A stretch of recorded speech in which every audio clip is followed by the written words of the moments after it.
I recorded these videos with my dad in December 2024, driving around Culburra. Dad sadly passed away at the end of May 2025, but there's some great memories and great history about the area on them, and I hope you enjoy them. Thanks. There was nothing here. Yep. So we're now in Silvermere Crescent at Culburra. Yeah. And we're just driving up Silvermere Crescent. And so when you first came here, as you said, there was nothing here. Yep. And these streets curl around in Culburra. Yep. And so I'll just come up here and pull over. And you can tell me all about the homes here. So it's on the left-hand side. Here, yeah.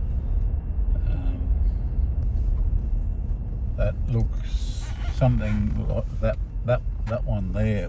That's a fairly wide block. See that block? Yeah, how wide it is. Yeah. And look how narrow that is. Right. Yeah. That looks like the house. The house. And that one. And that land has got a kink in it in the fence. Yeah. So I'll just come forward a bit more. Yeah. So this home here. Yeah. Yes. This one, number 34. Yeah. So the one next to it here, which is 32 or 36. Yeah. It's sort of looks like it's half built on the other block of land. Yes. So what happened there? Well, it was the block was marked out where it should have been. Yep. But Joe Butler basically, who was a good family friend of your mum and dad. Yep. And Joe was I gave him the drawings for the house. So it's this grey house here. Yeah, for the same house that we built down in Brighton Parade. Brighton Parade. Yep. It was the same house. Yeah, yeah. But I had the plans. Yep. And I just changed them a bit. The name. Well, just the name. That's all all. Right. Okay. So, but it was this grey house here, isn't it? Yeah, it looks like it. That grey house there. Right. Looks like the one. Yep. So how did it end up half into the other block of land? Well, basically, what the pegs that were there, it seemed like it was the way that the block had been laid out. With and it was just you had to see it to. Yeah. So understand. This street curves around, and the street behind it has a big curve on it as well. Yep. Well, the Petty's place is down here.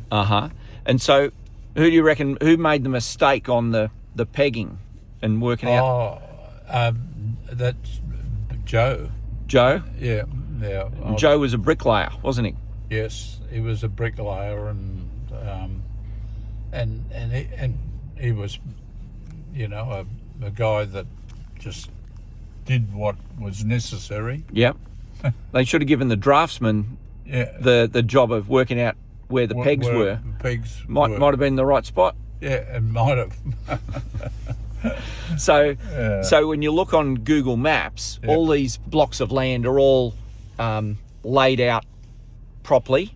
Yeah. And you get to this one, and this fence runs into the other block of land, and it's got an angle on it. So at some stage afterwards, there must have been a deal done between the two owners of the land. Yes, there was. Right. There was some sort of deal done once everyone realised that it was wrong. Wrong. So the next door neighbour didn't say pull the house down. For a bit of money, he sold a bit of his land off, and it was redone. Yeah. Okay. But I reckon that the grey house was. Yeah, that was it. That's it there. Yeah. Yeah. And the place next door there. Yeah. Yeah. It was certainly different. Yeah. Well, I have a vague memory of being very, very young and staying in that grey house. Yeah. Yeah. one holiday. And it looks like it. Yeah, yeah, yeah. You know. Well, the style of that home Yes. matches the home in Brighton Parade. Yes. It's a mirror image of it. Of it. Yes. Yeah. But unlike this one with Joe, he was doing the whole house. Right. Whereas round at Brighton, You we only just had did the little half, bit. Right, okay, yep. basically. And so 2 homes here in Culburra that you designed more than 60 years ago. Yes. And they're still standing. Yeah. Yep. It's not bad. Not bad. Yep.